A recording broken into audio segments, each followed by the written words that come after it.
Shalom saudara yang dikasihi Tuhan, selamat pagi.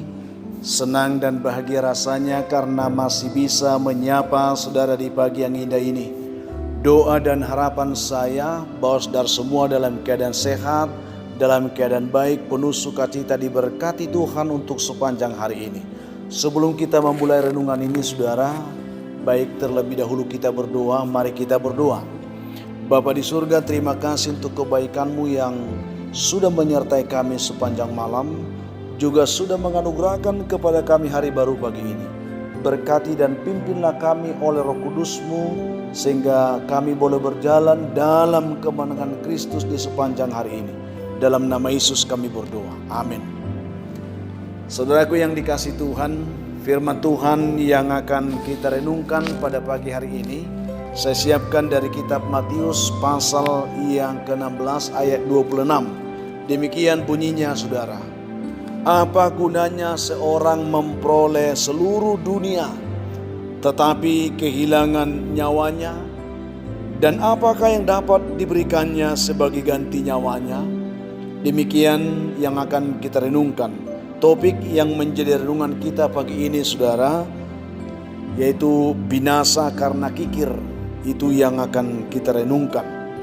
Setelah bekerja keras, berdagang, dan menjadi rentenir, si kikir telah menumpuk harta, memiliki uang yang banyak, mempunyai tanah yang luas, beberapa gedung-gedung yang mewah, dan segala macam harta benda lainnya yang ia sudah miliki saudara.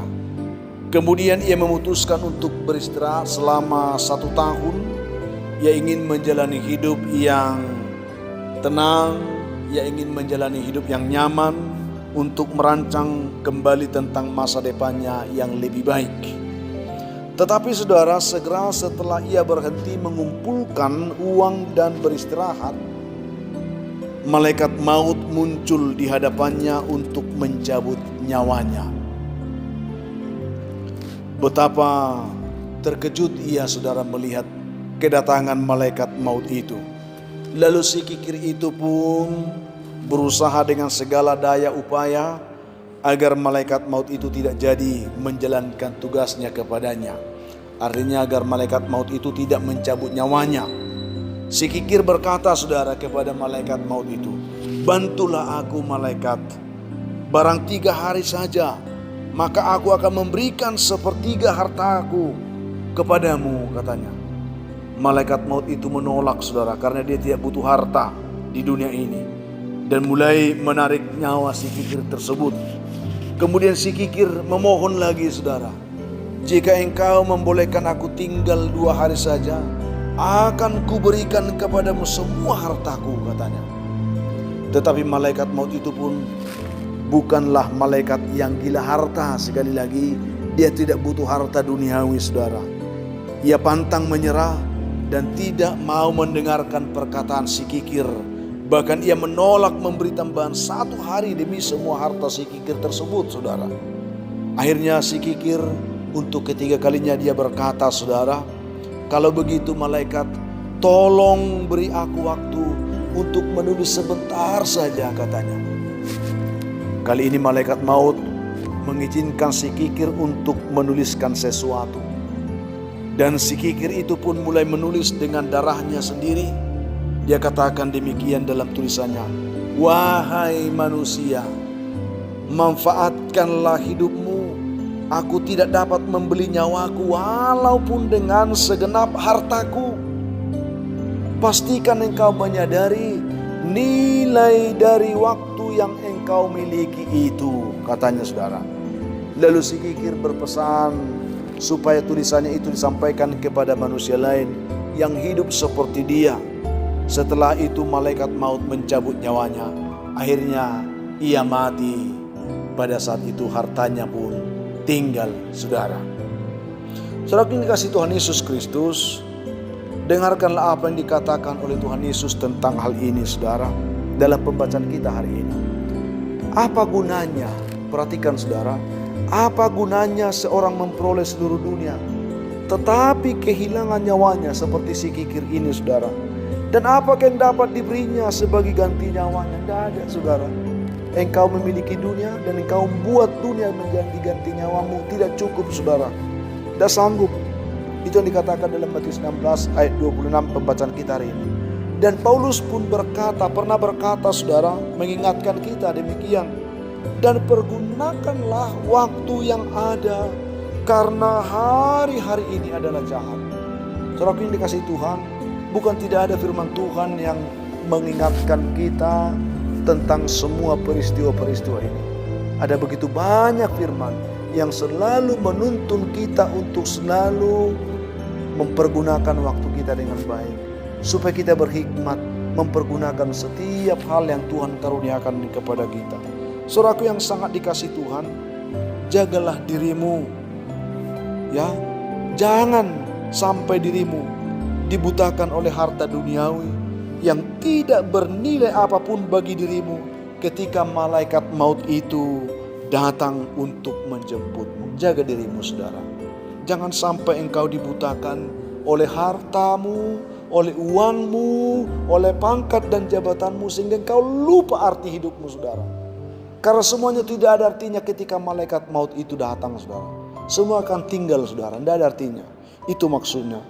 Jika engkau dikaruniai Tuhan harta, kekayaan, bersyukurlah, saudara, untuk semuanya itu. Pergunakan semuanya itu sebaik-baiknya untuk memuliakan Tuhan.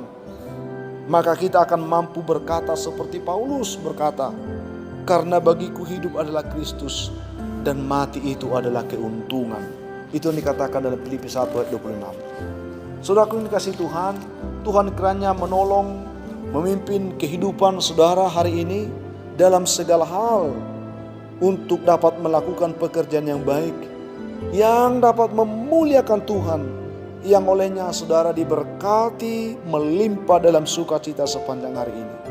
Jadi jangan terlena dengan kenikmatan harta duniawi yang membuat engkau kehilangan kesempatan meraih segala sukacita dalam Tuhan. Karena ketika malaikat maut datang, semuanya itu tidak ada artinya, saudara. Tetapi ketika kita hidup di dalam Tuhan, Paulus katakan, bagiku hidup Kristus, mati adalah keuntungan. Saudara ini kasih Tuhan, Tuhan kena membantu kita, memberkati saudara dimanapun saudara mendengarkan renungan ini. Sebelum mengakhirinya kita akan berdoa kembali, mohon tuntunan Tuhan bagi kita hari ini. Kita berdoa. Tuhan Yesus, terima kasih untuk kebaikan-Mu yang menyapa kami lagi di pagi ini.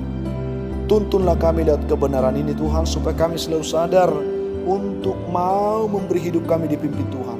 Supaya kami tidak terkecoh, terlena hanya untuk memberi hidup kami kepada hal-hal yang duniawi saja. Karena ketika kematian datang, semua itu tidak artinya bagi kami.